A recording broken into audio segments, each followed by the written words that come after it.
이동형 뉴스 정면 승부. 이동형의 뉴스 정면 승부.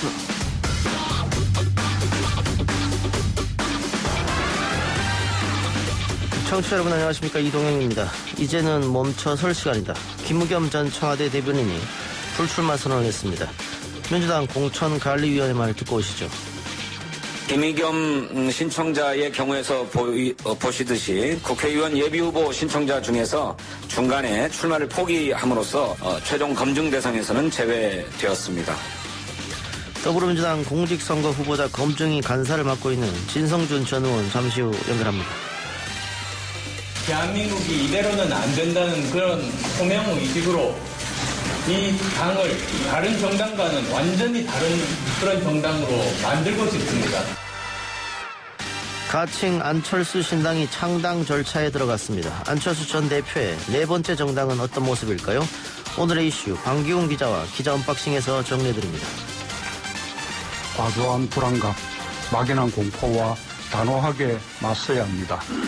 정부가 가장 정확한 정보를 가장 신속하게 제공할 수 있습니다. 우한 테레비 공식 발표한 이후에 대한민국 땅에 들어온 중국인 관광객을 즉각 강제 송환하십시오. 자유한국당 일각에서 국민들의 공포와 혼란을 조장하고 외교적 문제로 비화될 수 있는 혐오 발언을 무분별하게 유포하고 있어 대단히 유감스럽습니다. 신종 코로나 바이러스 감염증이 특정 인종에 대한 혐오의 감정으로 번지는 것은 아닌지 우려스럽습니다. 유럽 등지에서 동양인 차별 시선도 존재한다고 하는데요. 유럽과 대림동 현지 이야기를 차례로 들어보겠습니다. 2월 3일 월요일 이동희 뉴스 정면 승부 시작합니다.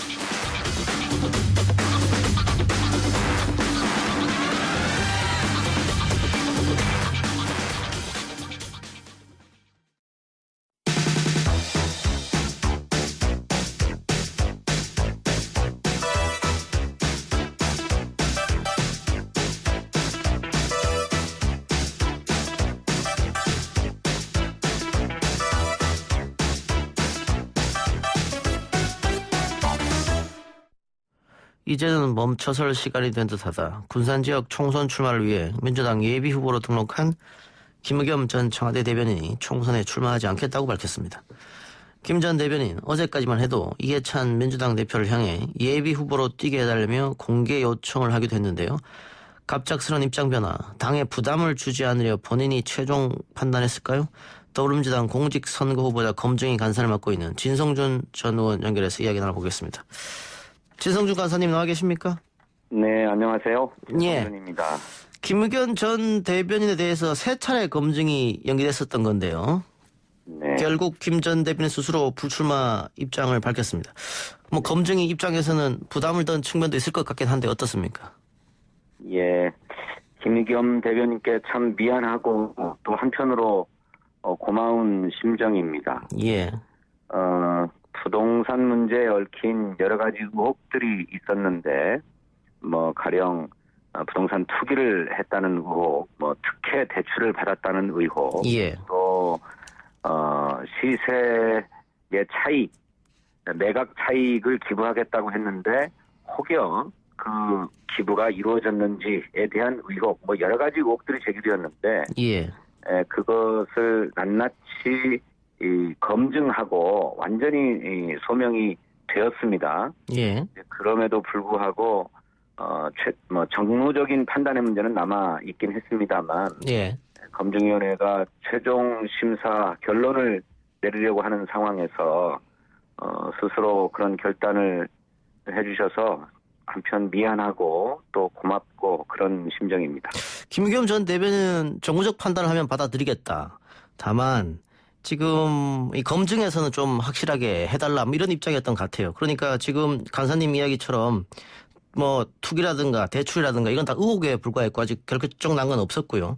시세 차익은 봤습니다만 기부하기로 했다고 보고, 그렇다면 김의겸 전 대변인 입장으로서는 당에서 날 버린 게 아닌가 이렇게 생각할 수도 있을 것 같아요.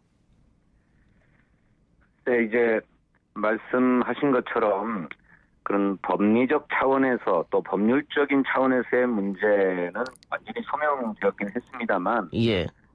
부동산 문제에 대한 우리 국민의 정서와 시각이 예. 대단히 엄격합니다.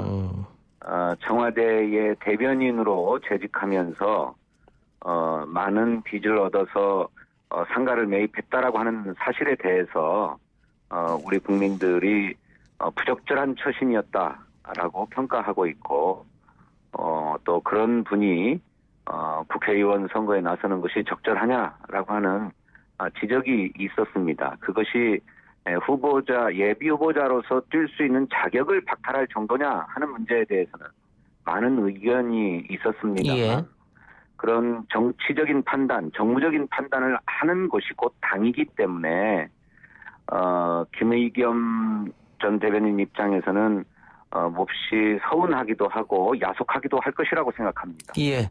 그 일부 언론에 보도된 겁니다만은 당에서 불출마를 김의겸 전 대변인이 요구했다 이런 보도도 있었거든요. 그건 어떻게 사실관계가 어떻습니까? 그거는 제가 확인할 수 있는 위치에 있지 않습니다. 예. 지도부나 또 지도부와 의견을 나눈 분들이 불출마 권유를 하고 할 수는 있었을 거라고는 생각을 합니다만 예. 그것은 어디까지나 공식적인 절차라기보다 그런 어떤 정무적인 어떤 판단들을 하지 않을 수 없는 당의 입장을 예. 김의겸 대변인과 친분이 있는 분들이 전하지 않았을까 하는 생각은 합니다. 예. 그렇지만 공식적으로 압박을 한다거나 이런 일은 없었던 것으로 저는 압니다만은 예. 정확한 것은 제가 확인할 수 있는 위치에 있지 않아서 예. 모르고 있습니다. 알겠습니다. 그 김의겸 전 대변인의 고맙기도 하고 미안하기도 하다 이렇게 말씀하셨는데 결국은 그 정무적 판단이라고 말씀하시는 게 전체 판세에 불리하게 작용할 수 있다 이런 생각 아니겠어요? 그러면 정봉주 전 의원은 어떻게 되느냐 이런 또 궁금증이 있습니다. 물론 정봉주 전 의원은 검증에 검증 신청은 하지 않았죠. 네, 그렇습니다. 그래서 검증 신청을 하지 않았기 때문에 정봉주 전 의원의 경우는 검증위의 심사 대상이 아니었고 따라서 농체가 전혀 이루어지지 않았습니다. 예. 그러면 정봉주 전 의원은 어떤 절차를 그럼 밟게 되는 겁니까? 그런데 이번 검증위의 검증 절차와 별개로 예. 공천관리위원회에서 당의 공천을 받고자 하는 사람은 신청을 해라 해가지고 공천 신청을 받았거든요. 예. 그 공천 신청에 응모한 것으로 알고 있습니다. 예. 그러면 그쪽에서 또 정무적 판단을 할 수도 있겠네요. 물론입니다. 공천관리위원회는 한결 더 정무적인 판단을 많이 해야 될 것이죠. 예. 검증위하고 비교하면 검증위는 주로 법률적 기준을 가지고 예비 후보자로서 뛸 수 있는 자격이 있느냐의 여부를 판단하는 곳이라면 예. 공천관리위원회는 우리 당의 후보로서 공천을 하는 것이 달려있는 문제이기 때문에 예. 그래서 바로 공천될 수도 있고 또는 경선에 임하게 될 수도 있지 않습니까? 예. 그렇기 때문에 법률적인 기준 외에 도덕적인 잣대라든지 또는 국민의 정서라든지 이런 정무적인 부분까지도 들여다볼 수밖에 없는 곳입니다. 예. 그래서 정봉주 의원의 경우에는 한결 높은 기준을 가지고 심사되게 될 거라고 생각하는데 마침 공천관리위원회 산하에 검증소위원회를 구성했습니다. 예.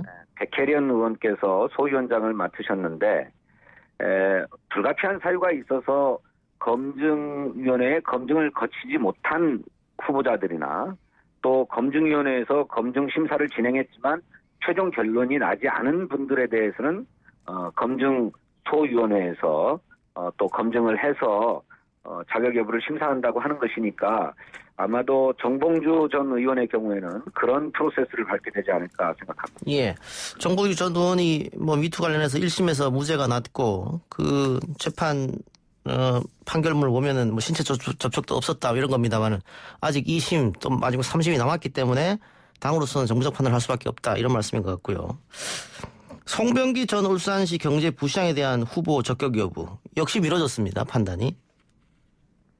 예, 송병기 신청자의 경우에는 무엇보다도 국회의원 선거 출마의 동기와 배경이 조금 석연치 않았습니다. 예. 이분이 구속영장이 청구되었다가 기각된 이후에 출마 선언을 하고 검증 신청을 했는데 여전히 구속영장이 기각된 상황이긴 합니다만은 예. 수사 중인 상황에서 출마를 결심하기가 쉽지 않을 거라고 저희들은 봅니다. 예. 우선 기소가 되면 재판을 해야 된다라고 하는 부담도 있고 그래서 재판에서 자신의 결백을 입증해야 될 아주 무거운 책임을 앞에 놓고 있는 분이 선거에 출마해서 선거를 하겠다라고 하는 것이 검증위에서는 도무지 얼른 납득하기 어려운 사정이었습니다. 예. 그럼에도 불구하고 그것이 적격 여부를 판단하는 법리적 기준이 되기는 좀 어렵다고 보아서 공천관리위원회가 수사 상황 등이나 이런 재판 상황이나 이런 것들을 종합적으로 봐가면서 판단하시도록 공천관리위원회에 정밀 심사를 요청한 것입니다. 예. 지난번 검찰에서 13명을 무더기로 기소한 일이 있었는데요. 기소만 되면 무조건 공천을 주지 않겠다고 이런 건 아니지 않습니까? 물론입니다. 예. 황운하 경찰청장의 경우도 검증 심사를 거쳐서 그분은 적격 판정을 받고 이제 공천 심사 과정에 들어가게 되었습니다만, 예. 기소가 되었다고 해서 무조건 안 된다 이런 것은 아닙니다. 특히 이 사건에 대한 검찰의 수사와 기소가 예. 검찰만의 프레임에 입각한 정치적 수사다라고 저희들은 보고 있기 때문에 예. 이 사건과 관련해서는 공천심사의 중요한 어떤 기준이라거나 잣대가 되기 어렵다고 생각합니다. 그러면 13명 한꺼번에 기소한 것은 어떤 검찰의 정치적 기소 의도가 있었기 때문에 기소했다고 공천 안 주고 이런 건 없다 이 말씀이죠? 검찰의 정치적 의도가 보이는 수사인 만큼 예. 그것이 공천 심사에 중요한 고려 요소가 되면은 그거는 부당하다고 생각합니다. 알겠습니다. 다른 이야기 좀 여쭤보죠. 지금 하위 20%에 속한 국회의원들, 민주당 국회의원들한테 직접 통보가 간 걸로 알려졌는데요. 그런데 지금 하위 20%에 속한 분들 중에 총선에 나가지 않겠다고 한 사람은 지금 없는 것 같습니다. 그리고 현역 의원들 중에 단독으로 지금 또 예비 후보 된 사람들도 많거든요. 그렇다면 민주당에서 현역 물갈이 30% 이상 하겠다 이런 얘기 있었는데 그것은 공수표로 돌아가는 건 아니냐. 자유한국당보다 물갈이가 적게 되는 거 아니냐. 이런 의견도 있던데 그건 어떻게 보세요? 그래서 물갈이가 많이 되는 것이 최선인 것 아니지 않습니까? 예. 물갈이의 규모와 폭을 가지고 공천을 잘했네 못했네 이렇게 평가할 문제는 아니라고 생각합니다. 예. 그런데 아시는 것처럼 그렇게 의정활동 평가에서 하위 20%에 들었던 분들에 대해서는 본인 성적에 감산을 하도록 규정하고 있어요. 예. 그게 25%든가요? 예. 20%요? 20%. 예. 무시할 수 없는 비중입니다. 경선에 들어간다면? 네, 그렇습니다. 예. 그리고 또 경선뿐만이 아니라 공천심사 과정에서도 감산이 적용된다고 제가 듣고 있습니다. 예. 그렇게 보면 안심할 수 없는 것이기 때문에 무슨 공천 물갈이의 기준을 30%를 꼭 맞춰야 되는 것인지 예. 모르겠습니다. 그건 아니겠죠. 예. 네. 예, 근데 특히 이번 국회에 대해서 국민들이 실망 많이 하고 그래서 그런 물갈이론에 대해서 많이 신경 쓰는 것 같아서 한번 제가 여쭤봤고요. 자, 의원님도 이제 간사님도 지금 총선 준비하고 계시잖아요. 네, 그렇습니다. 잘 하고 계십니까? 예, 그동안에 열심히 뛴다고 뛰었습니다만 예. 이 검증위원회의 일이 너무 오래 이렇게 하고 있어서 예. 왔다 갔다 하느라고 조금 예. 많이 바빴습니다. 예, 알겠습니다. 검증이 일은 언제 끝이 납니까? 오늘 회의를 마지막으로 검증위원회 전체 회의는 종료했습니다. 예. 다만 이번 총선에 맞추어서 몇 군데 기초자치단체장의 보궐선거가 진행될 예정인데 예. 거기에 입후보할 후보 한 분이 저희 검증위원회에서는 부적격 판정을 했습니다만 이의 신청 절차를 통해서 재심사하도록 결정이 났기 때문에 예. 이분에 대해서 심사하는 일이 남아 있습니다. 예. 그래서 이분에 대해서는 저희 검증위원회 산하의 현장조사소위원회에 그 진상을 조사해서 조사 결과를 검증위원회에 보고하는 게 아니라 공천관리위원회에 직접 보고해라 예. 라고 결정하고 회의를 마무리했습니다. 예. 그렇기 때문에 사실상 검증의 활동은 종료했고 다만 현장소위원회의 활동이 끝나서 공천관리위원회에 보고할 때까지는 검증위원회가 유지된다. 이렇게 말씀드리겠습니다. 알겠습니다. 하나만 더 묻고 마치죠. 그 간사님도 지금 수도권에 출마를 준비하고 계신데 네. 지난 총선, 대통령 선거, 지방선거, 특히 지방선거 같으면 뭐 수도권이 민주당이 압승을 했습니다. 네. 근데 이번 총선에서 처음에는 수도권에서 민주당이 크게 이길 거라는 예측이 많았습니다만 시간이 가면 갈수록 자유한국당하고의 지지율이 좀 좁아진다. 이런 이야기가 많이 나오고 있거든요. 민주당의 수도권 대책은 어떻습니까? 제가 당의 수도권 대책까지를 짐작하거나 넘겨다 볼 위치에 있지는 않습니다만, 글쎄요, 저는 그럼에도 불구하고 우리 문재인 대통령과 민주당 정부에 대한 우리 국민의 기대는 있다고 생각합니다. 예. 최근에 코로나 바이러스 사태라든지 또 무더기 기소 사건이라든지 또 인재 영입에서의 검증의 실패라든지 이런 몇 가지 악재가 터져서 예. 당의 지지율이나 또 대통령의 국정 지지율이 조금 하락한 양상을 보였습니다만 예. 이것은 지지의 철회라기보다 지지의 일시적인 유보다 이렇게 보고 있습니다. 예. 그래서 대통령과 민주당 정부에 대한 기대는 있고 또 반드시 성공해야 된다라고 하는 시대적 당위도 있기 때문에 예. 대통령과 민주당 정부가 일을 잘 할 수 있도록 안정적인 의석을 얻도록 해주시라고 호소하면 우리 국민들께서 현명하게 판단해 주실 거다 이렇게 생각하고 있습니다. 알겠습니다. 오늘 인터뷰 고맙습니다. 감사합니다. 예, 지금까지 더불어민주당 공직선거 후보자 검증인 간사를 맡고 있는 진성준 전 의원이었습니다. 1부 순서 마치고요. 2부 방기웅 기자와 함께 돌아옵니다.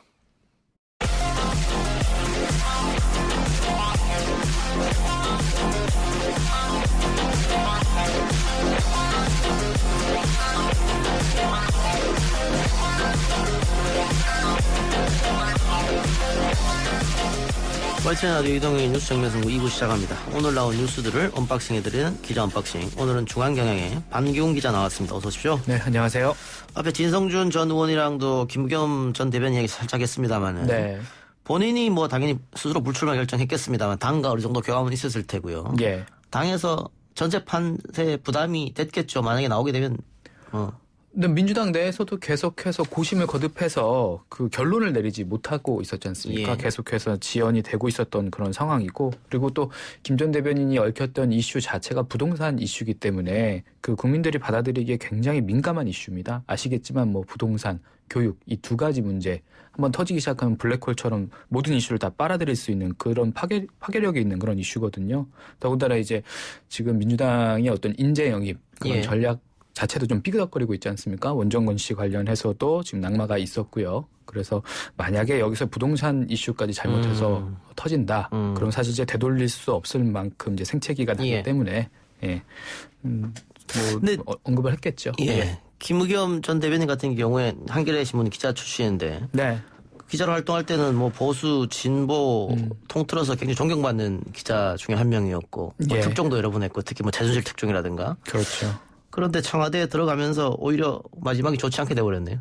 이제 사실은 이제 언론인들 입장에서 저도 기자 예. 생활을 하고 있습니다만 굉장히 좀 존경을 많이 받는 그런 예. 선배 기자였죠. 그리고 좋은 기사도 많이 쓰셨고. 근데 물론 이제 언론인들도 정치에 참여할 자유가 있고 정당에 가입할 자유도 있고. 예.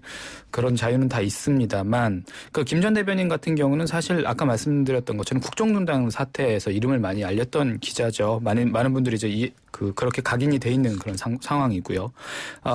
문재인 정부의 탄생에도 어떻게 보면 그 국정농단 사태 예. 관련해서 보도를 했기 때문에 어느 정도 기여를 했던 그런 부분이 있습니다. 근데 그렇게 좋은 취재를 하고 좋은 기사를 쓴 뒤에 그 관련된 정치 집단이나 그 진영으로 들어갔다. 이런 모습은 사실은 그 기사와 취재 관련한 그 진정성에 대해서 의심을 가질 수 있는 그런 부분이 있습니다. 그래서 당초 이제 한겨레 기자들이 대변인 행 자체를 반대를 굉장히 극심하게 했었고요. 그때 당시에 한번 논란이 있었죠. 그래서 사표를 내고 한참 뒤에 다시 이제 대변인으로 입성을 하기도 했었고요. 한겨레뿐만 아니라 이제 뭐 진보 진영 혹은 또 폭넓게 이제 언론인들 전체, 그 기자 후배들 모두 다 이제 김 전 대변인은 좋은 기자, 좋은 기사를 썼던 능력 있는 기자로 알고는 있지만 이런 정치권에 들어가서 이렇게 좀 삐그덕거리는 이런 행보 자체를 그렇게 반기고 있지는 않습니다. 예. 임종석 전 대통령 비서실장은 정계 은퇴를 선언했는데 민주당에서 호남 지역 선거대책위원장을 제안했다고요? 그렇습니다. 지금도 임 전 실장의 그 페이북, 그 SNS에 가보면요. SNS 계정에 가보면 제도권 정치를 떠나서 통일운동에 매진하겠다라는 글이 아직도 남아 있습니다. 그게 마지막 글이었거든요. 근데 그런 상황에서 더불어민주당이 그 4.15 총선을 앞두고 임 전 실장에게 호남 지역 선거 대책위원장을 맡아달라라는 요청을 했습니다. 혹시 본인도 출마 생각도 있는 겁니까? 여러 가지 가능성을 다 열어놨더라고요. 예. 일단 당 차원에서 이거 사실이냐 이렇게 요청한 게 사실이냐 물었더니 사실이다. 그러니까 양정철 민주연구원장이 이제 모든 걸 총괄을 하고 있는 상황 아닙니까? 예. 근데 사실이다. 다만 지금 울산 관련한 상황, 지금 검찰 수사 관련해서 한 얘기 언급입니다. 그 문제를 좀 알아서 잘 대응한 다음에 지혜롭게 잘 판단할 것이다라고 이제 답변을 했습니다. 그러니까 당에서는 요청을 했고요.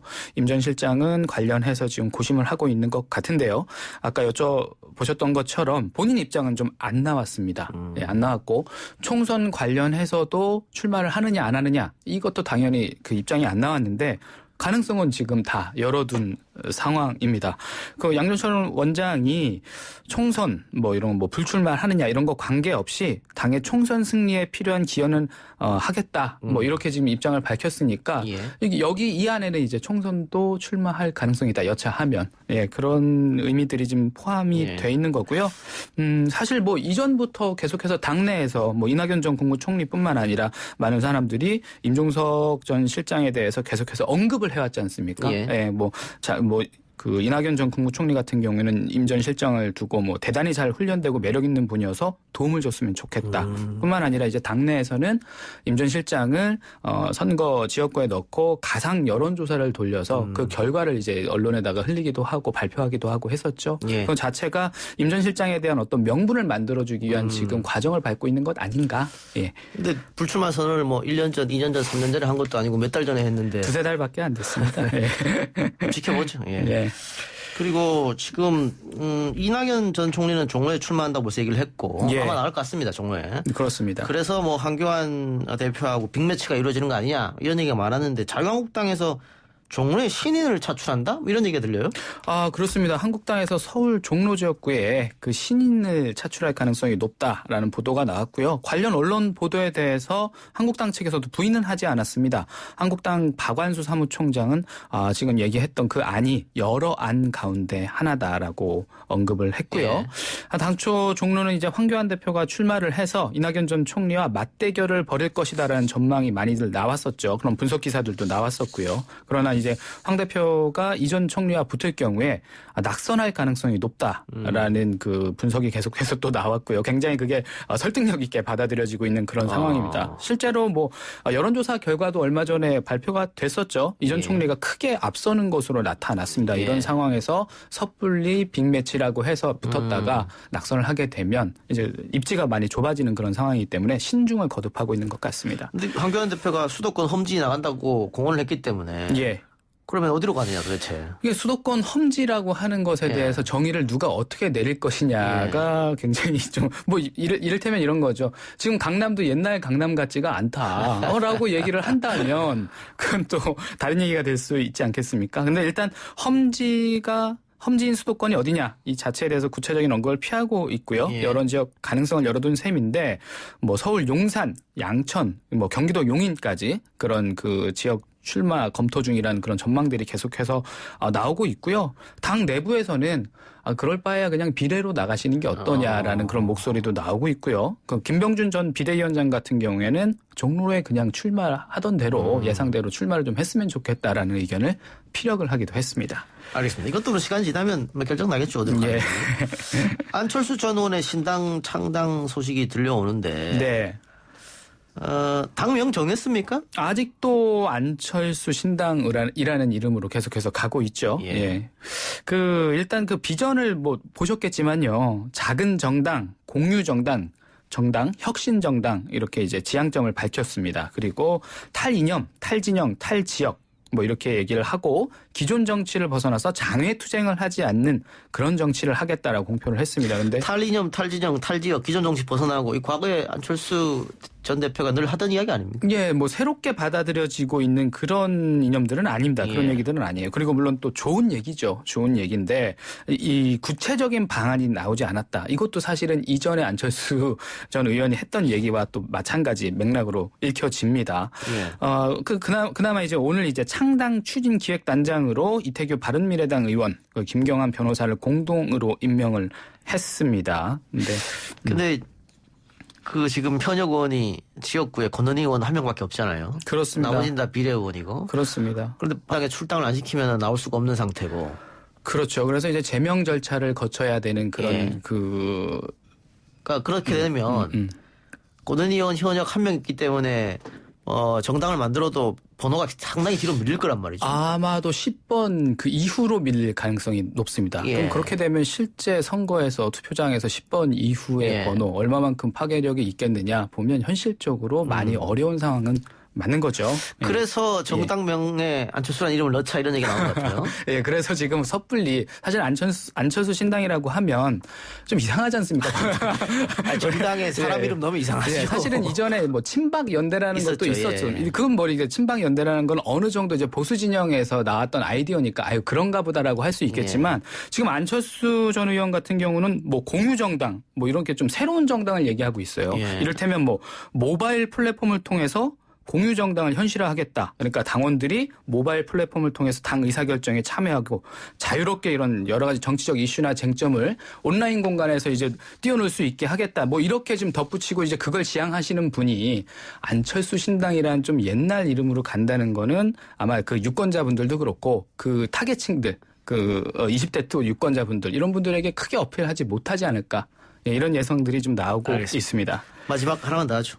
신종 코로나 바이러스 진원지인 중국 후베이성 방문한 외국인에 대한 입국이 금지된다고 합니다. 언제부터입니까?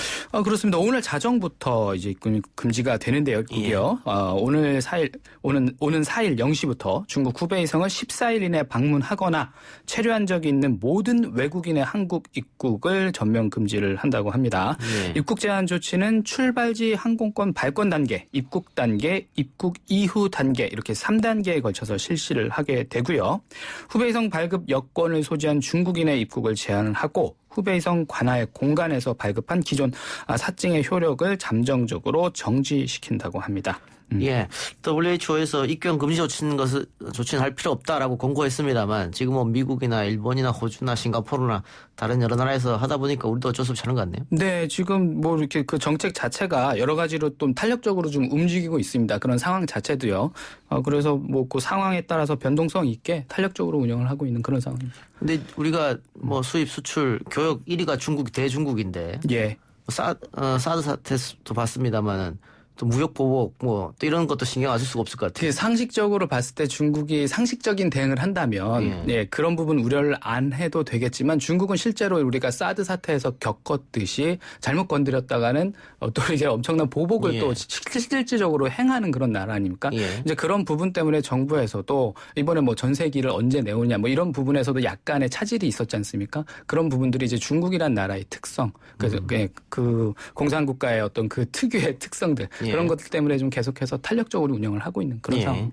그래서 일단 전면 금지는 아니고 후베이성 관련돼서만 입국 금지시키겠다. 네, 예, 일단 이런 그렇게 결정을 한다는 내렸고. 것이죠. 그리고 이제 뭐 모든 내외국인들 여기에 추가적인 정책입니다. 검역을 통과한 이후에 특별 입국 절차를 거치게 한다든지 또 국내 거주지와 연락처를 확인하는 절차를 밟게 한다든지 이런 조치들 추가로 했고요.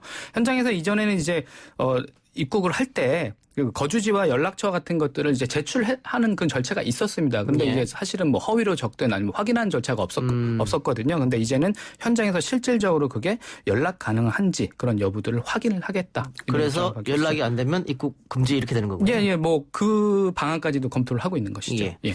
알겠습니다. 오늘 기자 언박싱은 여기까지 듣죠. 수고하셨습니다. 네, 감사합니다.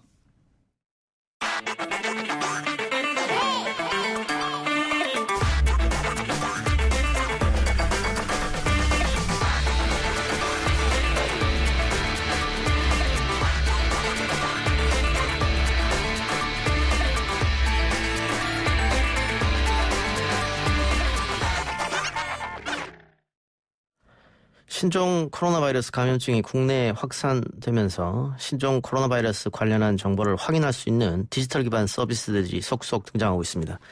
지난달에는 코로나 바이러스 현황 지도, 일명 코로나 맵이 나온 데 이어서 국내 확진자들이 다녀간 지역을 한눈에 볼 수 있도록 한 코로나 알림이 사이트도 등장했죠. 주목할 것은 코로나 맵과 코로나 알림이 사이트 모두 대학생들이 만들었다는 겁니다. 불안해하는 국민들을 위해 세상에 도움이 되는 일을 해보고 싶었다고 하는데요. 직접 전화 연결해 이야기 들어보겠습니다. 코로나 알림이 사이트를 개발한 고려대학교 미디어학부 김준태 학생 연결합니다. 김준태 씨 나와 계십니까? 네, 안녕하세요. 예, 안녕하세요. 자, 코로나 알림이 사이트 만들었다고 하는데 어떤 사이트인지 먼저 설명 좀 해주세요. 네, 코로나 알림이라는 사이트는 이제 자신 위치를 받아와서 자신의 주변에 코로나 바이러스 확진자가 다녀간 곳이 있는지 또는 증상이 있을 때 내가 진료를 받을 수 있는 질본 선별 진료소가 있는지 이걸 확인할 수 있는 지도입니다. 예, 저도 오늘 아침에 일어났더니 감기 기운이 있어가지고 네. 혹시나 싶어서 검색하려고 막 이렇게 찾아봤었거든요. 네. 그러니까 이거를 어떻게 이런 생각을 대학생이 했을까? 네. 처음에 어떻게 생각해서 이거 만들려고 했어요? 처음에 생각했던 거는 이제 뭐 뉴스로 확진자들에 대한 정보가 많이 나오고 있잖아요, 지금. 예. 그런데 사실 뉴스나 이런 정부에서 발표하는 문서들은 다 텍스트로 나오잖아요. 예. 근데 그렇게 되면 이제 사람들이 정보를 보는 데 있어서 조금 아쉬울 수 있을 것 같아서. 그렇죠. 지도로 보인다면 어떨까 이런 생각을 해가지고 그렇다면 우리가 한번 만들어보자. 예, 보통 불편하다 거기서 그치는데 만들어보자 해서 행동까지 하셨군요. 현재 이용자 수는 어때요? 지금 이용자 수가 너무 많아가지고 사실 지금 사이트가 지금 터졌어요. 그래요? 뭐 언론에서 소개되고 하면서 그 트래픽 초과가 된 건가요? 네, 트래픽이 너무 많아가지고 갑자기 저희도 지금 고치는데 지금 길을 기울이고 있습니다. 이렇게 많은 관심을 받을 줄 예상했습니까? 아니요, 저희 전혀 예상 못하고 예. 정말 주변 사람들한테만이라도 도움이 됐으면 좋겠다 이런 생각으로 처음에 시작을 했던 건데 예. 갑자기 이런 식으로 엄청나게 화제가 되는 걸 보면서 저희도 사실 좀 실감이 안 나는 것 같아요. 이 친구들 멋쟁이 사자처럼이라는 동아리 친구들과 같이 만들었다고 하는데요. 네. 이 멋쟁이 사자처럼 동아리는 어떤 것을 보고 공부하고 하는 곳입니까? 네. 멋쟁이 사자처럼이라는 자체는 이제 전국의 이제 연합 단체인데요. 예. 항공자들을 대상으로 해서 코딩을 이제 선후배끼리 교육을 하고 교육을 받고 그리고 같이 뭐 개발하는 프로젝트도 진행하고 이런. 그래서 저는 지금 김준태 학생이 미디어학부 소속이라고 해서 네네. 미디어학부인데 어떻게 이렇게 컴퓨터를 잘할까 싶었는데 하여튼 코딩을 따로 이렇게 동아리 모여서 공부를 하셨군요. 네. 같이 개발했던 친구들은 이런 큰 반응에 대해 어떻게 이야기하고 있어요? 지금 같이 팀원들하고도 진짜 실감이 안 난다고. 인터뷰가 막 들어오면은 어떻게 대답해야 될지도 몰라 하고. 조금 당황스러운 것 같습니다. 예. 이거 아시겠지만 코로나 맵이라는 것도 대학생이 만들었다고 하는데 코로나 맵도 보셨죠? 네네. 예, 코로나 맵과 코로나 알림이는 어떤 차이가 있을까요? 아무래도 코로나 맵은 이제 동선을 위주로 이렇게 지도에 전체적인 그림을 보여준다면 저희 사이트 같은 경우에는 이제 이 사이트에 들어간 사람 주변으로 해서 그 지도 안에서 이제 주변에 어떤 뭐 진료소가 있는지 또 확진자가 다녀간 곳이 있는지 이런 것들을 확인할 수 있다는 점에서 조금 차이점이 있다고 생각을 합니다. 예. 코로나 맵 개발자의 경우에는 서버비를 사비 충당하고 있다 하던데 코로나 알림이는 어떻습니까? 네. 저희 같은 경우에는 이제 어제까지만 해도 서버비를 사비로 충당했었는데요. 예. 어제 밤에 그 멋쟁이 사자처럼 단체 대표님이신 이두희 대표님께서 연락이 오셔가지고 예. 지원을 해주시겠다고 하셔서 서버비 같은 경우에는 이제 대표님한테 지원을 받을 것 같아요. 예. 지금 사람들이 너무 몰리고 서버가 터질 정도면 서버비도 상당할 텐데요. 네네, 상당할 것 같습니다. 예. 근데 지금은 너무 사람이 몰려서 그런데 어쨌든 계속해서 새로운 정보를 업데이트 해야 되잖아요. 네네. 그럼 서버도 확충하고 하셔야겠는데? 네, 지금 서버 확충하는 작업을 진행하고 있습니다. 예. 근데 이게 너무 사람들이 이 사이트에 대해서 신뢰하고 있으니까 혹시라도 잘못된 정보가 올라가면 안 되잖아요. 네네. 그 부분은 어떻게 크로스 체크 같은 건 하고 있나요? 네, 저희가 단순히 뉴스도 사실 신뢰할 수도 있지만 뉴스에서 나오는 정보를 보고 또 한 번 더 정부 질병관리본부 사이트라든지 그런 데 검색을 한 번 더 해서 예. 정말로 정부 기관에서 나온 자료가 맞는지 확인을 한 뒤에 이제 업데이트하는 과정을 거치고 있습니다. 예. 그러면 이 사이트 관리 때문에 요즘 어디 나가지도 못하겠네요? 네, 사실 한 금요일부터 만들기 시작했었는데요. 예. 지금까지 계속 컴퓨터만 하고 있는 것 같습니다. 후회되지 않아요? 만든 것에 대해서? 저는 사람들한테 조금이나마 도움이 될 수 있다는 점에서 정말 뿌듯하고 정말 행복합니다, 지금. 네. 그래요. 알겠습니다. 근데 이게 코로나 신종 바이러스 사태가 얼마까지 갈지 모르기 때문에 굉장히 길어질 수 있잖아요. 이렇게 컴퓨터 앞에 매달릴 시간이. 괜찮겠어요? 네. 그래서 조금 이런 작업들을 좀 자동화할 수 있는 방법이 없을까 이런 것들을 계속 모색하고 있고요. 그리고 사실 팀원들 모두 다 이런 좋은 일 하는 거에 관심이 많아가지고 오랫동안 이 일을 해도 좀 기분 좋게 할 수 있을 것 같습니다. 예. 근데 김준태 학생도 느끼겠습니다만은 최근 중국인 혐오 분위기가 굉장히 강합니다. 근데 학교 내에서도 중국인 유학생들 많지 않습니까? 네. 어떻습니까? 친구들하고 이런 얘기 저런 얘기 할 때. 사실 그 부분은 조금 논란이 있을 수도 있는 부분인 것 같아요. 예. 저희도 사실 조금 조심해서 말을 하고요. 예. 그리고 조금 과격한 분들은 그냥 중국인 혐오 발언을 하시는 분들도 계시지만 저희끼리도 좀 그런 발언은 자제해도 되지 않을까 그런 얘기를 하면서 그렇게 지내고 있습니다. 그래요. 네. 자, 그 많은 국민들이 불안해하고 있는데 어떻게 네. 그 정부 대응이나 대처는 잘하고 있다고 생각하십니까? 저희가 생각했을 때는 사실 이 사이트가 만들어질 수 있었던 것도 정부에서 일단 1차적으로 정보를 제공을 해주긴 하니까 예. 있었던 거잖아요. 예. 그래서 그 부분에 대해서는 정말 좋다고 생각을 하는데 이제 정보를 제공하는 방식이나 접근성 이런 부분에 있어서는 조금 아쉬울 수도 있지 않나 이런 생각이 들기도 하는데요. 그래요. 알겠습니다. 자, 마지막으로 우리 사이트 이용해 주시는 또 국민 여러분들께 한마디 하세요. 저희가 이 사이트를 만든 이유는 단순히 인기를 위한 것이 아니라 정말 많은 분들이 보시고 바이러스 확산을 예방하자 이런 취지로 만들었거든요. 예. 그래서 많은 분들이 보시고 빠른 시일 내에 이 사태가 종료되었으면 정말 좋겠습니다. 그래요. 오늘 인터뷰 감사합니다. 네, 감사합니다. 예, 지금까지 코로나 알림이 사이트 개발한 고려대학교 김준태 학생이었습니다. 1, 2부 순서 마치고요. 뉴스 듣고 3부로 찾아뵙겠습니다. 글쎄 안 들려 들을 뉴스 없어 아무 뉴스도 귀에 들어오지 않아 듣고 또 들어도 들을 뉴스 없어 만든 게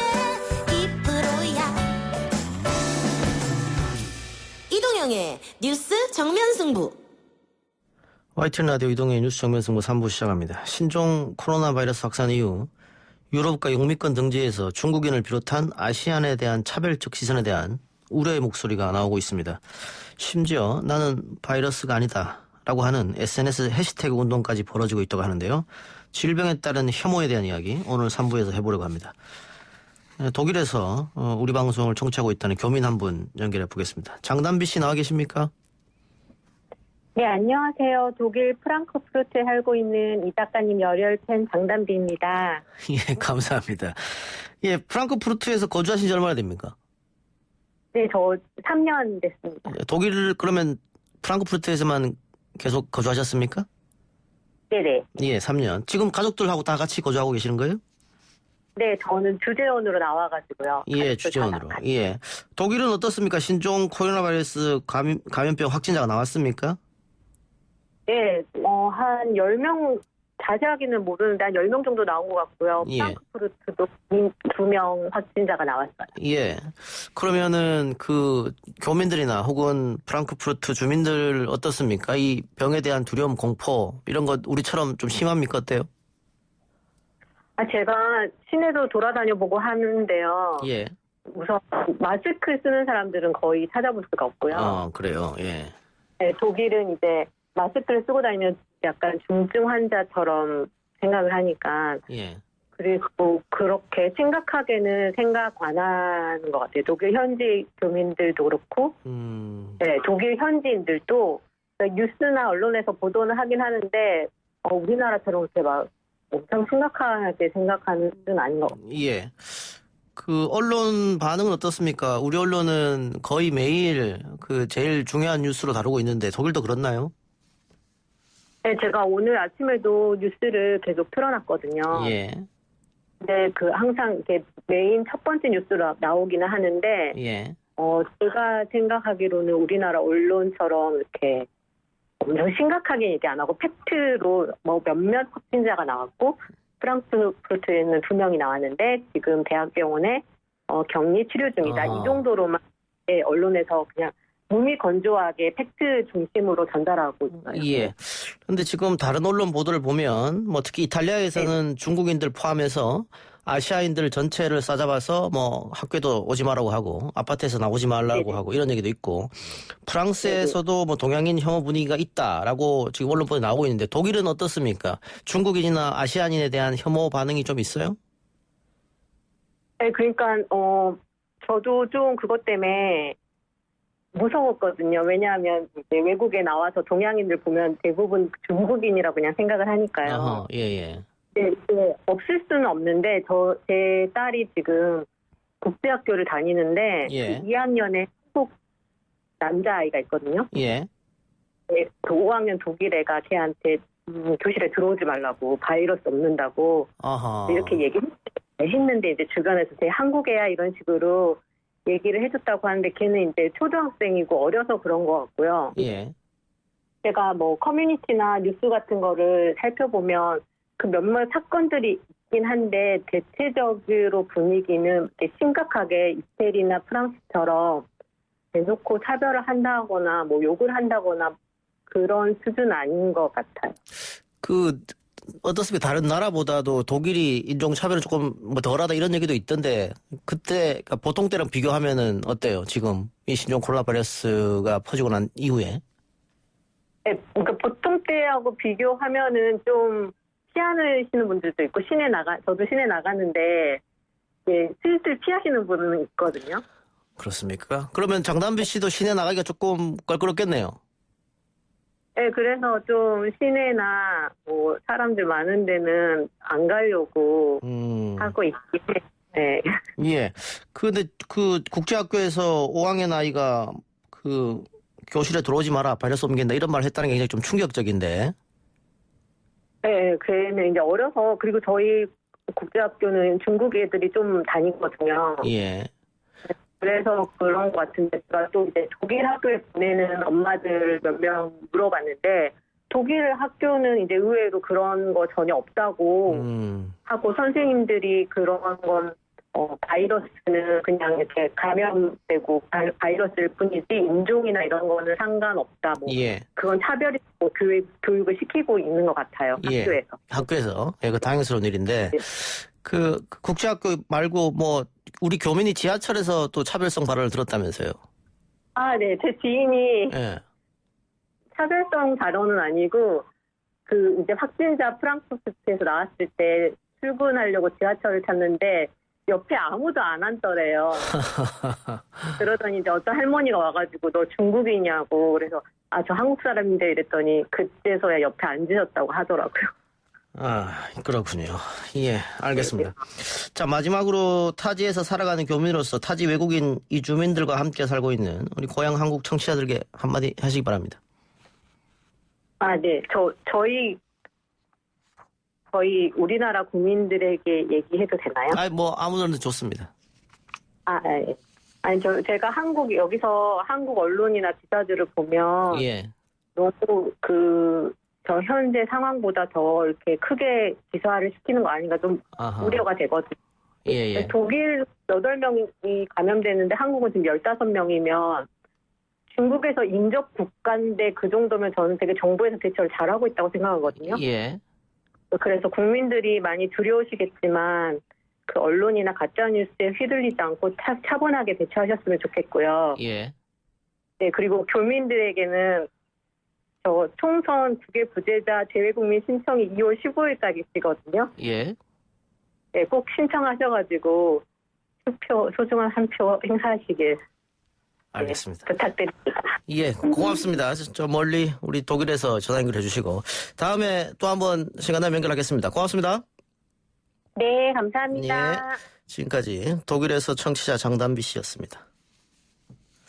예, 바로 이어서 이번에는 국내에서 벌어지고 있는 조금은 불편한 이야기 해보죠. 대림동에서 병원을 운영하고 있는 강용주 안아파 의원 원장 연결해 보겠습니다. 원장님 안녕하십니까? 예, 안녕하십니까. 강용주입니다. 예, 병원 위치가 대림동에 있습니까? 아, 예, 영등포구 대림동입니다. 예, 그러면은 병원 위치상 그 조선족 동포나 중국인들이 좀 많겠습니다. 예, 그렇죠. 이제 조선족 동포라기보다는 제중 동포가 예. 아마 옳은 말일 것 같은데요. 예.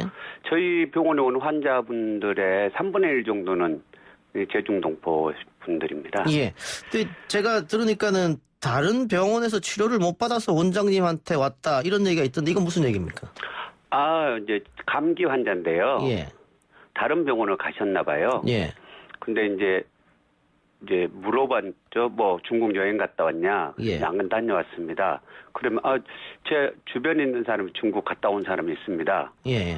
그랬더니 원장실에 다른 의사 선생님이 접수실에 야 그런 사람들 왜 받아 다 걸려버려야지 그랬다고 자기 너무 기분 나쁜 내가 쓰레기도 아니고 예. 걸려버리라는 게 뭐냐. 예. 그리고 쳐다도 안 보고 처방전 이를 끊어줬대요. 그게 사실일까요?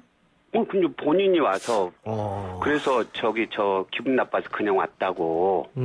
그래서 이제 저는 이제 그런 생각이 들었죠. 원래 의사라는 직업은 사람의 생명과 건강을 지키는 사람이잖아요. 그렇죠. 예. 어떤 상황에서도 인도주의, 그게 의사들, 이 보고 의료인들의 중심에 있어야 되고 무기가 되어야 되는데 그래서 부끄럽고 죄송스러운 마음이 좀 들었습니다. 그리고 최근 언론 보도를 보면요.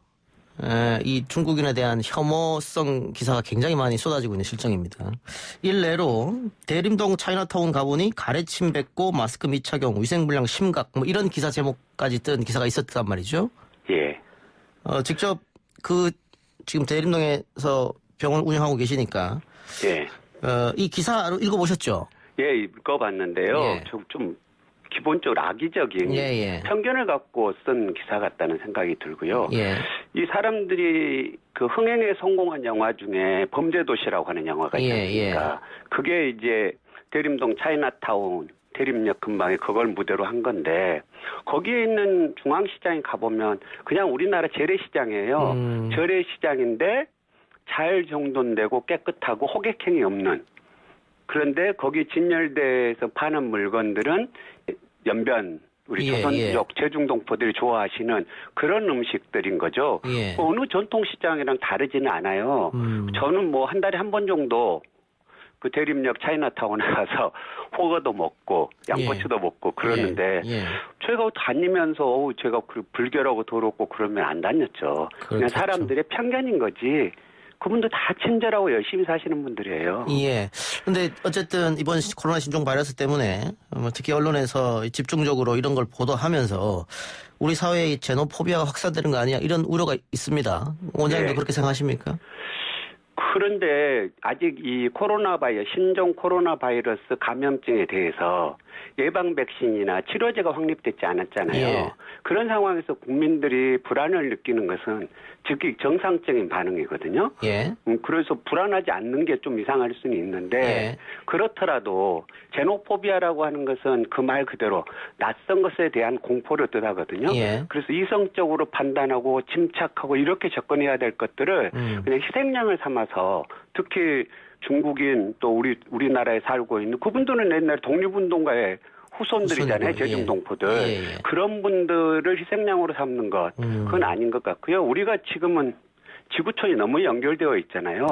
이걸 극복하는 것은 공포와 혐오가 아니고 신뢰와 협력 같이 가는 게 이걸 극복하는 길이라는 생각이 들어서 이 제노포비아로 가는 것은 좀 문제가 많은 것 아닌가 그런 생각이 듭니다. 대림동 분위기는 어떻습니까? 이분들은 대부분 한국에 사신 지 오래됐어요. 한 70만 정도 제중동포들이 갖고 있는 게 H2 취업 비자는 보통 3년 동안 중국에 안 가도 돼요. 그리고 한 32만 명은 F4 비자를 갖고 있는데 이것은 3년이지만 계속 연장 가능하고 한 10만 명 정도는 영주 비자를 갖고 있기 때문에 우리나라에 있는 제중동포 70만은 거의 중국에 가지 않아요. 그런데 이분들은 그렇게 생각을 하시죠. 나는 이번 명절에 중국에 간 적도 없고 가지도 않았는데 사람들이 저 중국 사람이다. 조선족이다. 그래서 경계하고 좀 차별적으로 눈으로 보고 그러니까 말 줄이고 조심해서 일하고 이렇게 좀 억울하게 느끼는 부분들이 있죠. 그러면 거기 사는 분들은 어쨌든 이 중국인 혐오에 대한 걸 실질적으로 조금은 느끼고 계시네요. 그래서 말을 많이 안 하신대요. 왜냐하면 말투가 다르니까 그럴까 봐서 그래서 말을 잘 안 한다고 그렇게 말씀하시더라고요. 그럼 신종 코로나 발병 이전보다는 뭐 시장에 왕래하는 분들이라든가 거래 왕래하는 분들이 많이 줄어들었겠습니다. 근데 줄긴 했는데 그 시장에 준 것은 꼭 이 조선족 사는 데만 아니고 우리나라의 지금 식당들 그 장사하시는 데 다 지금 손님들이 줄었거든요. 예전에 메르스 때도 보면 한 4개월 정도 아예 매상 자체가 줄고 사람들이 모이지 않아요. 그렇지만 누구나 다 그러는데 특히 이 조선족들은 거기에 대한 희생양처럼 이렇게 타겟이 되는 게 좀 문제가 아닌가 싶은 거죠. 그 앞으로 이 신종 코로나 바이러스 사태가 조금 길어지게 되면 우리가 걱정하는 뭐 제노포비아나 이런 것도 조금 더 넓어지고 확산될까 좀 두려운데요. 그러니까 거기에 대해서 한마디 해주시죠. 어쨌든 아까도 말씀드린 것처럼 이거 새로운 신종 코로나 바이러스 감염증이라는 것은 낯선 거고 이제 새로 발병된 거거든요. 그렇지만 우리가 예전에 사스나 그다음에 신종플루나 메르스를 극복해왔던 것처럼 우리 공포와 혐오가 아니고 우리 국민들이 의료진을 믿고 정부를 믿으면서 신뢰와 협력을 한다면 얼마든지 극복 가능한 거거든요. 우리나라의 의료 수준이라고 하는 건 대단한 나라여서 세계 보건안전지수 200여 개국 중에 9위에 랭크되어 있어요. 아시아에서 두 번째로 높거든요. 그 정도 의료 수준하고 축적된 경험, 국가적인 차원의 방원 역량, 우리 국민들의 성숙한 시민의식이 있으니까 이건 낯설고 두렵기는 하지만 우리가 얼마든지 극복할 수 있다. 그런 마음이면 좋겠어요. 알겠습니다. 원장님 오늘 인터뷰 고맙습니다. 네, 감사합니다. 지금까지 안아파 의원 강용주 원장이었습니다. 3부 순서 마치고요. 4부 여론조사 이야기 해보겠습니다. 뉴스 신동 이 작가와 함께하는 비포장 뉴스 해학 뉴스 정면 승부.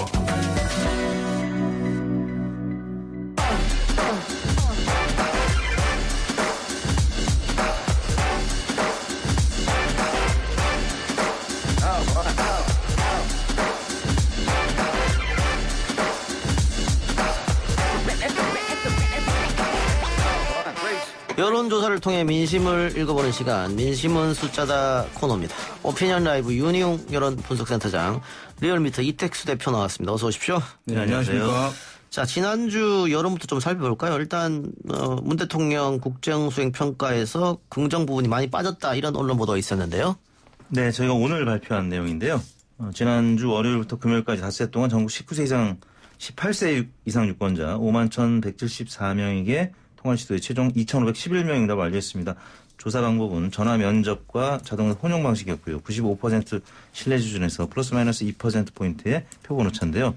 문재인 대통령의 1월 5주차 국정수행평가가 긍정평가가 45%, 지난주 대비 2%포인트 하락한 수치고요. 예. 부정평가는 50.3%, 지난주 대비 0.4%포인트 올라서 다시 부정평가가 50.3%로 50%대로 올라섰는데, 부정평가가 이제 3주째 긍정평가보다 지금 높은 상황인데요.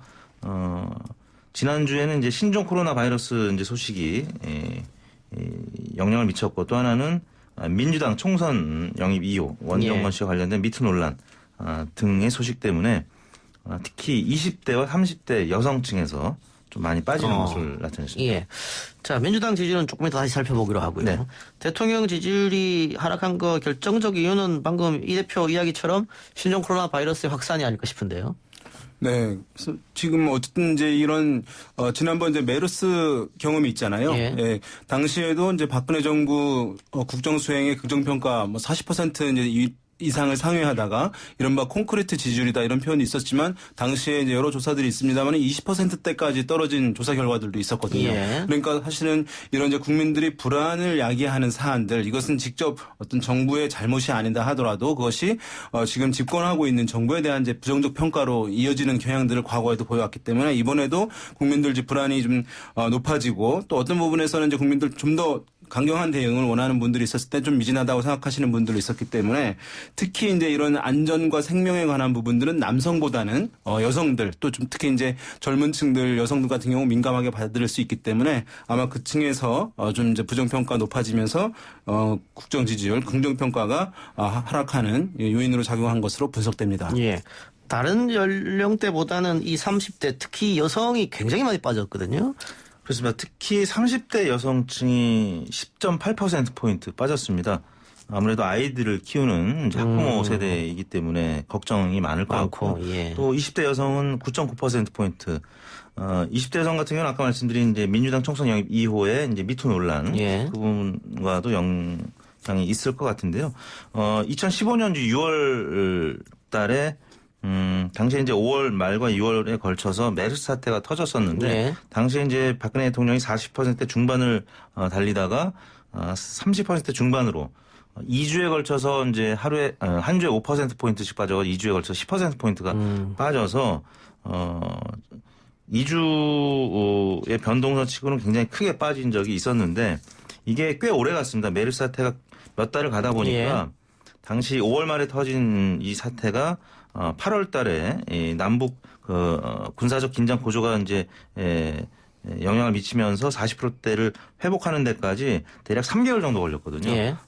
근데 이번에는 이제 다행스럽게 아직 사망자가 없고, 예. 또 만약에 뭐 오늘 뭐 그 일부 환자의 경우에는 퇴원 가능성까지 이제 보도가 되고 예. 있기 때문에 다시 이제 반등할 가능성도 조심스럽게 점쳐지고 있는데, 한 2주 정도는 계속 지켜봐야 될 것 같습니다. 반등 가능성 말씀해 주셨는데, 메르스 사태 때는 뭐 사망 환자도 굉장히 많이 발생했고, 그렇죠.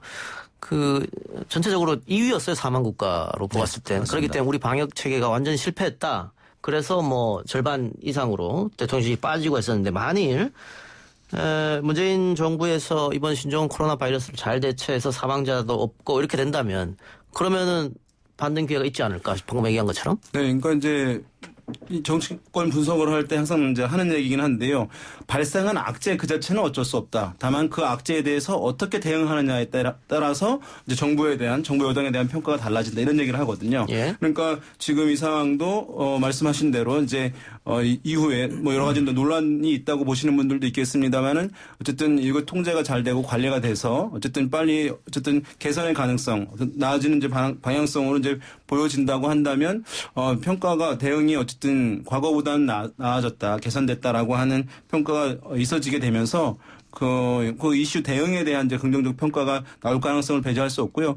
그래서 이제 지금 뭐 사실은 그 전세기 이제 파견해서 우리 국민들을 데려온 것들 같은 경우도 사실은 감동적이다. 국가가 무엇인지 보여주었다라고 평가하는 목소리도 사실은 상당히 있긴 있거든요. 예. 그런 것들을 하게 되면 지금 상황에서는 그렇게 뭐 하락폭이 더 많이 앞으로 지속된다라고 보기는 어려울 수도 있을 것으로 보입니다. 자, 그리고 정당 지지율이 민주당이 38.5, 지난주보다 1.9%포인트 하락, 자유한국당이 29.3, 지난주보다 2.8%포인트 하락했는데. 네. 메르스가 아니죠. 신종 코로나 바이러스, 그리고 원종건 사태로 대통령 지지율이 하락했다고 봤을 때. 네. 민주당과 자유한국당 동시에 빠졌는데, 자유한국당이 더 빠졌단 말이죠. 이건 어떻게 설명이 가능한지. 한국당 같은 경우는 지금 안철수 전 대표의 움직임을 주시해 봐야 될 것 같습니다. 안철수 신당이 이제 만들어진다고 하는데 지금 리얼미터 조사와 이제 한국갤럽 조사가 무당층의 규모는 다릅니다만 리얼미터도 3%포인트 무당층이 증가하는 모습을 보였습니다. 근데 한국당이 지금 지난주 대비 감소한 수치가 대략 3%포인트 가까이 2.8%포인트라는 점에서 새로운 보수당은 지금 큰 차이가 없는데 한국당이 좀 빠진 측면, 이 부분은 이제 안철수 전 대표의 기대를 하고 있는 중도 성향을 갖고 있으면서도 보수 성향을 갖고 있는 중도 보수 성향 유권자가 뭐 대략 한국당 지지층이 한 10% 안팎되지 않겠느냐. 그 부분이 이제 무당층으로 갔을 것이라는 추론이 가능하고요. 또 하나는 안철수 전 대표의 대권 주자로서의 지지율이 최근 발표된 것들 보면은 3 내지 한 4%포인트 나옵니다.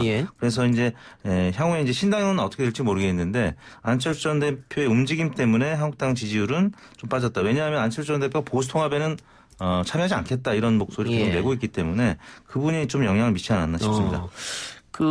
무당층이 한 자릿수였다가 지금 13% 정도로 됐는데 자유한국당에서 빠진 숫자가 아마 그쪽으로 갔을 것이다. 네. 예, 지금 그리고 이제 보면은 원래 이 신종 코로나 바이러스 같은 경우에 정부 여당으로서는 이제 뭐 어쨌든 정권의 책임을 지고 있으니까 어떻게 보면 정치적으로 보자면 악재라면 악재를 할 수 있는데 그러면은 야당이 이제 어떤 반사적 효과를 얻어야 되는 것 아니냐라고 생각하시는 분들도 있을 텐데요.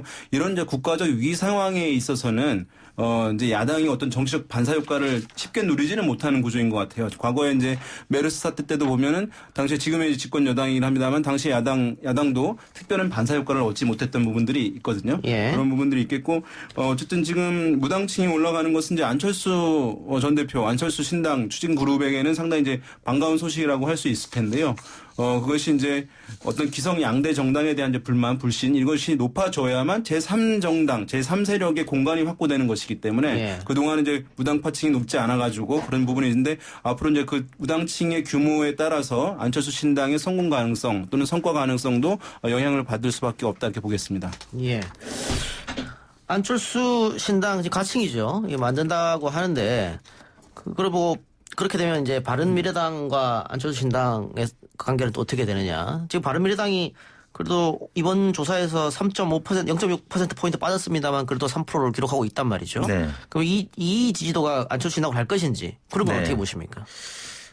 지금 이제 안철수 전 대표를 지지하는 뭐 이태규 의원 등의 이제 안철수 계보 의원들 그리고 이제 비례대표여서 나가기 어려웠던 분들이 바른미래당 의원총회를 통해서 셀프 제명 하겠다는 이제 보도가 오늘 나왔는데 만약 법적으로 이제 큰 문제가 없어서 그게 현실화된다라고 하면은 안철수 신당이 보다 탄력을 받겠죠. 거기 이제 의원들의 참여 숫자가 물론 이제 20석은 안 되겠습니다만 그래도 10명 가까이 뭐 참여를 한다고 하면은 바른미래당은 사실 손학규 대표에는 뭐 지금 이제 의원이 거의 없는 상태로 빠질 거기 때문에 지지율도 당연히 감소할 수밖에 없는 상황이긴 한데 손학규 대표는 또 다른 또 대한신당이라든지 다른 이제 뭐 무소속 진보 성향의 의원들과 또 연대를 할 가능성도 있기 때문에 이 부분은 조금 더 지켜봐야 될 문제가 아닌가 싶습니다. 예, 알겠습니다. 중도층, 뭐 소위 뭐 무당층 이렇게 얘기하는데 그 선거에서 뭐 중도층, 무당층의 선택도 중요합니다만은 결국은 누가 투표하느냐가 중요한 거잖아요. 그래서 이번 총선에 투표율이 얼마나 올지는 뭐 알 수가 없습니다만 꼭 선거에 참여하겠다.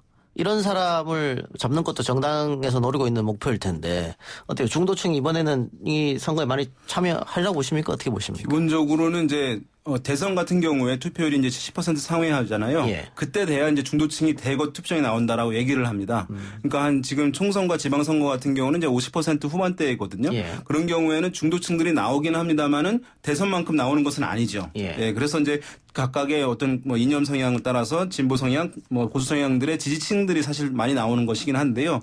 그러나 최근에 이제 투표율도 올라가고 있는 상황이긴 합니다. 이제 유권자들의 투표 효능감이 상당히 이제 최근 높아지고 있기 때문에 그러면 60% 가까이 나온다면 일정 수준의 중도층은 이제 투표장에 나온다고 할 수 있을 텐데 거기서는 이제 어쨌든 이 중도층들이 이제 아까 말씀드린 대로 이제 양당에 대한 기성 정당에 대한 불만 이제 이것이 이제 필요 조건이라고 할 수가 있어요. 이제 근데 지금 같은 경우는 이제 보수는 보수 정당으로 좀 뭉치는 현상들이 있고요. 예. 진보 성향도 진보 정당에 좀 뭉쳐 있는 성향이 있기 때문에 이것이 이제 어떤 정치 변화를 갈망하는 이제 제3 세력을 추진하는 중도나 무당파들의 이제 의지, 공간 이것이 아직까지는 지난번 총선만큼 커지지는 않고 있는 그런 상황이죠. 예.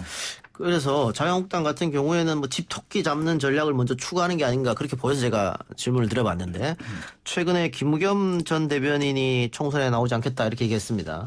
뭐 본인의 선택이겠습니다만은 뭐 당하고 교감이 아예 없었지는 않을 거 아니겠습니까? 네. 그렇게 봤을 때는 그럼 민주당에서는 왜 김우겸 전 대변인에게 이 공천도 아니고 그냥 뭐 경선 한번 하는 거거든요. 그것도 거부한 이유는 뭐냐? 결국은 방금 얘기한 중도층. 네. 그러니까 전체 판세에 김우겸 전 대변인 나갔을 때 영향을 주지 않겠느냐 이런 생각을 좀 한 것 같아요. 그렇죠. 이제 총선이 이 문재인 대통령의 집권 중반기를 넘어서 후반기로 가는 시점에 치러지는 선거라는 점에서 심판의 선거의 성격이 있죠. 이 심판의 강도가 어느 쪽이 세느냐. 문재인 대통령 지지층의 심판의 강도가 세느냐 아니면 문재인 대통령을 비토하는 보수 야권 지지층의 심판의 강도가 세느냐를 이제 봐야 될 텐데 일단 문재인 대통령 지지층의 심판의 강도는 조금 약화됐습니다. 왜냐하면 패스트트랙 통해서 검경수사권이라든지 뭐 사법개혁, 선거제 개편 이런 것들이 다 통과됐기 때문에 근데 이제 반대 입장에서 보수 야권 지지층은 지금 이제 검찰 개혁을 두고 지금 상당한 반감을 갖고 있고 윤석열 총장 측근 그 검사들이 다 이제 좌천 배제가 됐기 때문에 그런 차원에서 심판의 강도가 이제 보수 야권이 조금 강하다라고 할 수 있을 텐데 지금 이제 그런 차원에서 김의겸 전 대변인이라든지 아니면 또 오면서 뉴스를 보니까 정봉주 전 의원도 배제 가능성이 있다. 공천을 안 줄 가능성이 있다. 그래서 자진 사퇴를 지금 권유하는 듯한 뉴스들이 나오고 있는데 그만큼 보수 야권 지지층 심판의 강도를 좀 약화시키려고 하는 어떤 노력이 아닌가 싶거든요. 그리고 네. 어쨌든 이제 김의겸 전 대변인 같은 경우는 이제 부동산 관련한 이슈와 연관이 있잖아요. 예. 그러니까 지금 보면은 부동산 관련해 가지고 유권자들 국민들이 상당히 어쨌든 불만 있는 사람들이 있거든요. 예. 그래서 이 부동산 이슈가 더욱 이제 부각될 가능성이 있는 것이기 때문에 그걸 차단하고자 하는 것이고 또 청와대 이제 바로 전에까지 청와대에 있었기 때문에 어떤 대통령에 대한 정권에 대한 심판 견제 이 심리와 바로 직결될 수 있다는 점이 아마 민주당에서 상당히 이제 고심을 해서 결정을 내린 것으로 보입니다. 예. 그러니까 김우겸 전 대변인이나 정봉주 전 의원 본인들은 억울할 수 있겠죠. 그렇죠. 이게 과연 투기냐 했을 때 논란이 내지가 있는 것이고 정봉주 전 의원도 이게 과연 미투냐 이걸 보면 아니란 말이죠. 그건 보면은 사실은 우리가 그것이 팩트가 아니냐, 사실이냐 아니냐 이런 얘기를 많이 하잖아요. 그 당사자들이라든가 뭐 이런 관련 있는 사람들은 그러나 이제 정치적 영역에서는 국민들이 그것이 사실 여부는 중요하게 생각하지 않고 그냥 그럴 것이다라고 막연한 인식이 또 하나의 정치적 사실이 되는 것이거든요. 그러니까 아마 뭐 정치권에서 이제 그 부분을 뭐 고려한 것으로 보입니다. 예, 알겠습니다. 또 하나 여론조사 관련해서요. 아까 이 대표가 윤석열 총장 얘기해 주셨습니다. 네. 최근 주목할 만한 조사 하나 있었습니다. 차기 대통령 적합도에서 윤석열 총장이 2위에 올랐다. 네. 일단 개요부터 설명해 주시죠. 이거. 네, 세계일보가 의뢰한 조사입니다. 리서치가 1월 26일에서 28일까지 실시한 조사인데요. 만 18세 이상 성인 1,007명을 대상으로 조사했고 표본 오차는 95% 신뢰 수준에서 플러스 마이너스 3.1%포인트인데요. 응답률은 10.1%였습니다. 이 조사에서 이낙연 전 총리가 32.2%로 압도적으로 1위를 달렸고 그 중하위권으로 보이는 수치 10%로 나온 2, 3위가 있는데 윤석열 총장이 10.8%로 2위. 이낙연 전 총리하고는 격차가 한 20%포인트 이상 나죠. 근데 황교안 대표하고 10.1%, 0.7%포인트 차이로 2, 3위가 갈렸는데요.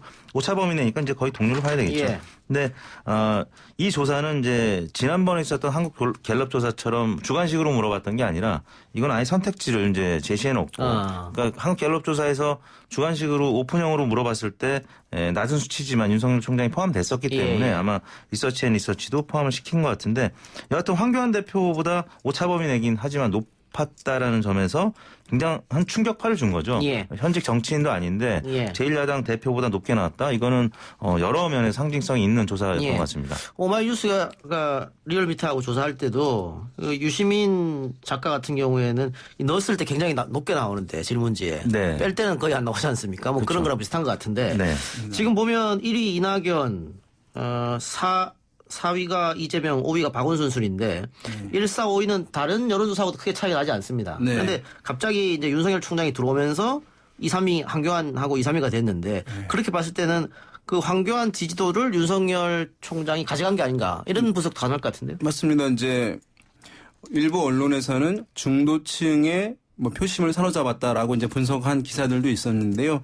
중도층에서는 이제 이낙연 전 총리와 별 차이가 없어요. 이제 한 1% 정도밖에 차이가 안 나기 때문에 중도층에서는 사실 표심이 크게 갔다고 얘기하기는 어렵고, 그때 결과표를 자세하게 이제 분석을 해보면, 이제 60대 이상, 그 다음에 대구 경북 등에서 윤석열 총장에 대한 이제 선호도 상당히 이제 높게 나타나거든요. 그런 면에서 봤을 때 또 보수층에서도 이제 19%나 정도 이렇게 이제 나오고 있는 것이기 때문에 보수층에서 윤석열 총장에 대한 선호도가 상당히 견고한 흐름이 형성되고 있다고 보는 것이 지금은 정확한 상황인 것 같고요. 우리가 이제 원래 보면 어떤 이제 대중성을 획득하기 위해서 대중이 이제 좋아하는 인물이 되기 위해서는 최고 권력과 맞대응을 하라. 예. 정면 대응 지점에 서라 이런 얘기를 하거든요. 그러니까 지금은 어쨌든 보수 성향층에게는 문재인 대통령, 현 정권의 문재인 대통령과 정면 이제 대응하고 있는 대립각에 서 있는 인물, 상징적 인물로 지금 야당 대표보다는 윤석열 총장으로 인식하는 경향들이 조사 결과에 반영된 것으로 보입니다.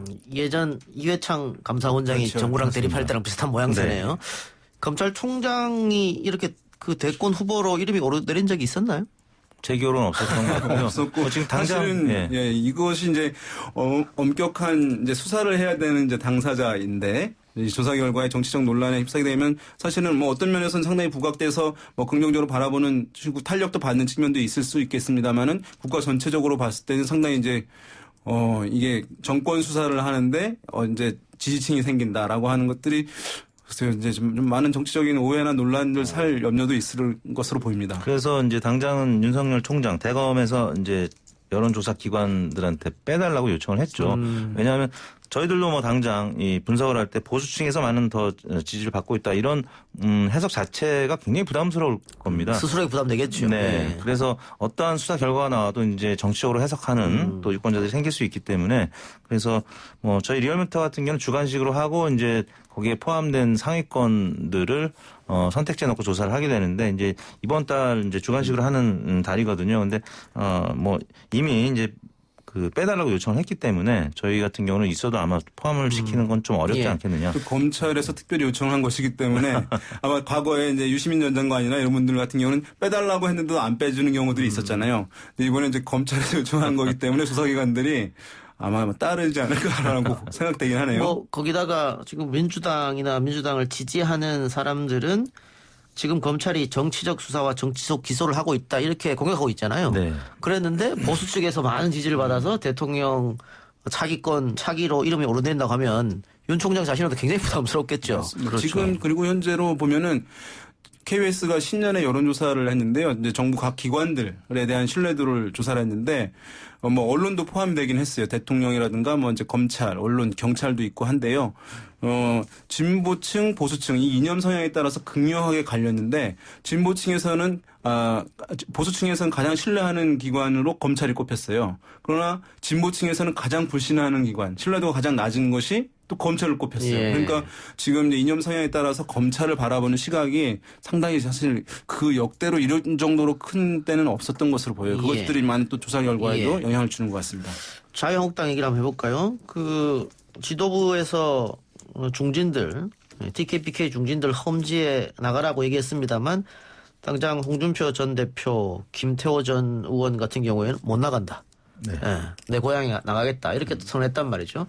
이랬을 경우에 만일 자유한국당에서 공천을 배제하고 거기에 자유한국당 후보를 보낸다면 홍준표 전 대표 같은 경우에는 무소속 출마도 불사하겠다 이런 입장이란 말이죠. 이렇게 되면 일려 다야구도로 만일 야당이 하나로 합치지 못한다고 하면 일려 다야구도로 쳐서 민주당이 굉장히 유리한 구도가 되지 않겠나. 요 지역구 하나에서 그렇죠. 봤을 때는. 그러니까 지난 총선 때 이 호남에서 당선된 정운천 의원이라든지 이정현 의원이 당선됐을 때 왜 당선됐는지는 좀 생각해 보면 이분들이 열심히 한 것도 있지만 당시에 진보 진영이 분열됐거든요. 민주당과 국민의당 후보들이 상당히 많이 표를 각각 뭐 거의 반분하면서 당시 새누리당 후보들이 이제 호남에서 당선이 됐는데 뭐 지금 마찬가지입니다. 지금 민주당의 심판론이 그 여당에 대한 심판론이 커진다고는 하나 이 보수 진영이 분열하게 되면은 굉장히 어렵고 또 험지로 갔을 때 만약에 안 된다고 하면은 사실 황교안 대표가 계속 대표를 유지할 가능성을 지금 담보할 수 없기 때문에 마치 영화에서 조직의 보스가 지금 뭐 이 흔들리는 보스 체계라고 하면은 어느 누가 대신 뭐 그 깜빵에 가겠습니까? 우리 그런 영화 많이 보지 않습니까? 근데 이 험지로 갔을 때 그 다음에 얻어지는 것들이 무엇이 있느냐?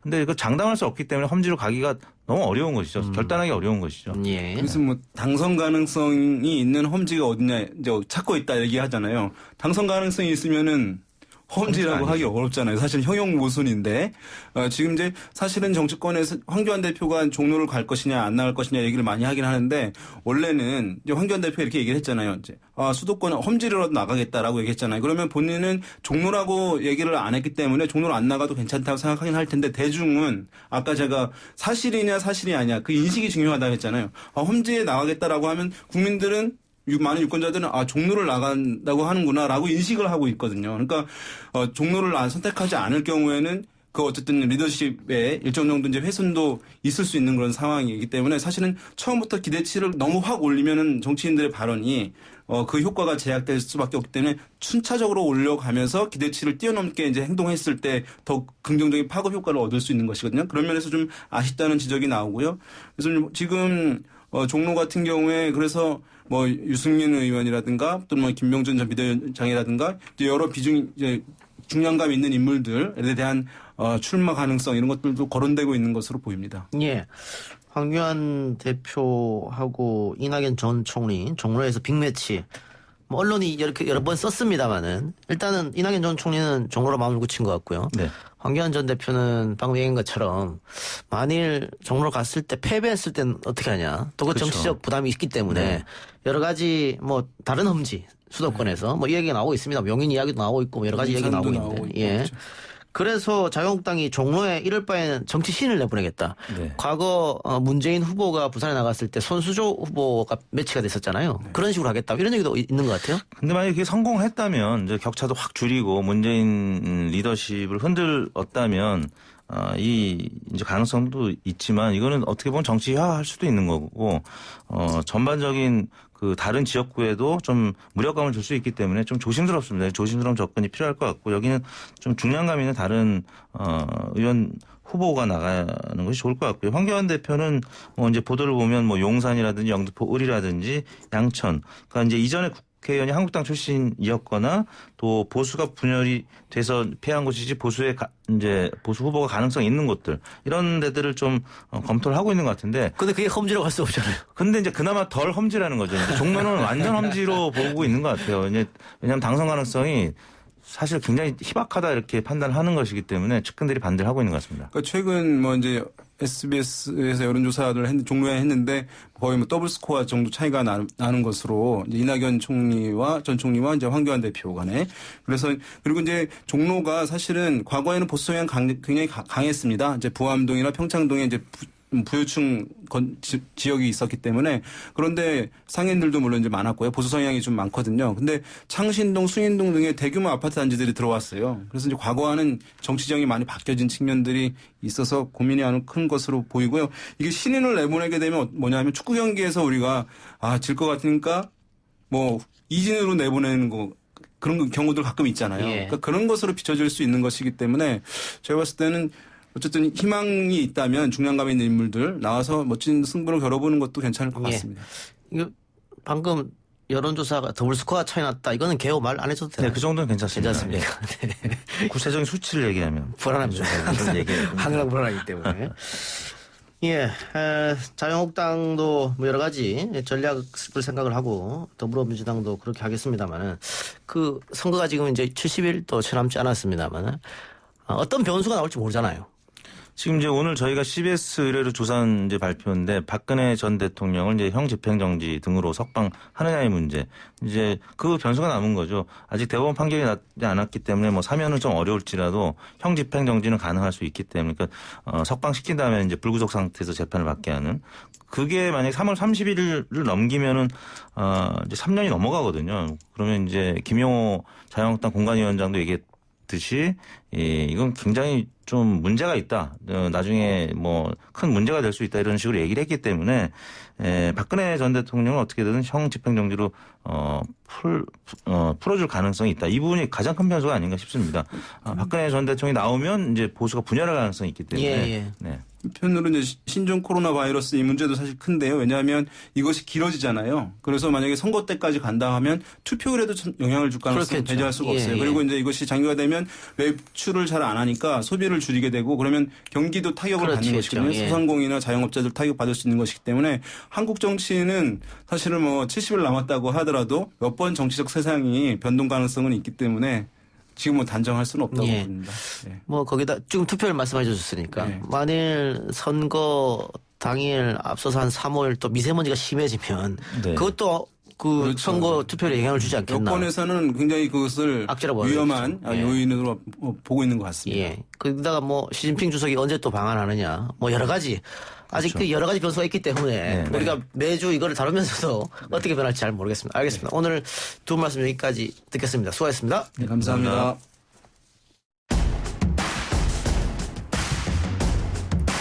오늘 방송 여기서 마치고요. 저는 내일 이 시간 다시 돌아오도록 하겠습니다. 들어주신 여러분 대단히 감사합니다.